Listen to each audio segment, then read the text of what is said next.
ᱛᱤᱦᱤᱧ ᱥᱮᱛᱟᱜ ᱨᱮᱭᱟᱜ ᱢᱤᱢᱤᱫ ᱜᱚᱴᱮᱱ ᱴᱚᱴᱷᱟ ᱨᱮᱭᱟᱜ ᱛᱩᱢᱟᱹᱞ ᱡᱟᱨᱣᱟ ᱠᱷᱚᱵᱚᱨ ᱧᱮᱞ ᱛᱟᱵᱚᱱ ᱯᱮ। ᱱᱚᱣᱟ ᱠᱷᱚᱵᱚᱨ ᱦᱚᱸ ᱢᱩᱪᱟᱹᱫ ᱨᱮ ᱟᱸᱡᱚᱢ ᱨᱮᱭᱟᱜ ᱠᱩᱨᱩᱢᱩᱴᱩ ᱛᱟᱵᱚᱱ ᱯᱮ। ᱟᱫᱚ ᱱᱚᱣᱟ ᱠᱷᱚᱵᱚর ᱫᱚ এসামিস ভাষাতেই লই আবন কানা।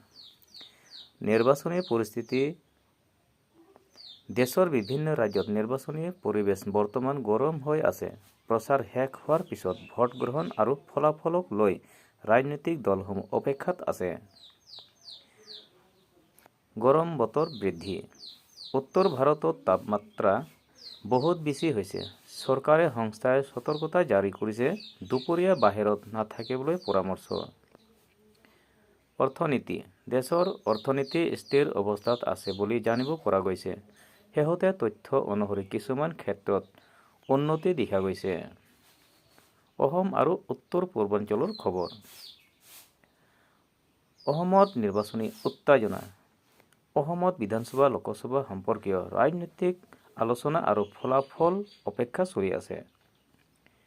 আৰক্ষীৰ অভিযান। কিছু ঠাইত আৰক্ষীয়ে অবৈধ কাৰ্যকলাপৰ বিৰুদ্ধে অভিযান চলাইছে, যেনে জুৱা, ড্ৰাগছ আদি। গুৱাহাটী চহৰত যান-জঁট। গুৱাহাটী যান-জঁটৰ আৰু চলাচল ব্যৱস্থাপনা উন্নত কৰাৰ বাবে আৰক্ষীয়ে বিশেষ ব্যৱস্থা লৈছে। অন্যান্য গুৰুত্বপূৰ্ণ আপডেট। খেল-ধেমালি। IPL চলি আছে। বিভিন্ন দলৰ মাজত কঠিন প্ৰতিযোগিতা দেখা গৈছে।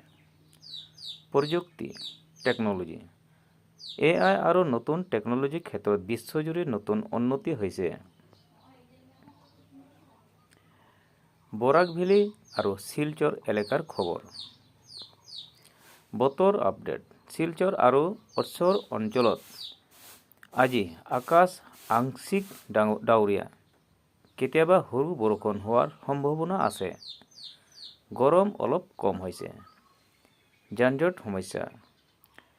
শিলচৰ চহৰত বজাৰ আৰু অফিচ টাইমত যান-জঁট বেছি দেখা গৈছে। আৰক্ষীয়ে যান-জঁট চলাচল নিয়ন্ত্ৰণৰ বাবে ব্যৱস্থা লৈছে।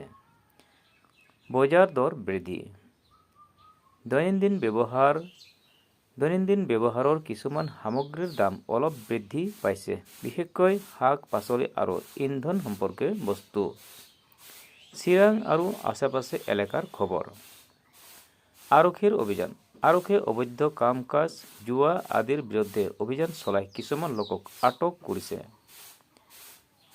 এতিয়া নিৰ্বাচন পিছত মানুহে ফলাফল লৈ অপেক্ষা কৰি আছে। ৰাজনৈতিক আলোচনাও গাঁৱত চলি আছে। সুৰক্ষা ব্যৱস্থা বৃদ্ধি। পুলিচ আৰু নিৰাপত্তা বাহিনী সক্ৰিয় হৈ আছে যাতে শান্তি বজাই ৰাখিব পৰা যায়। এতিয়াৰ পুৱাৰ খবৰ ইমানে।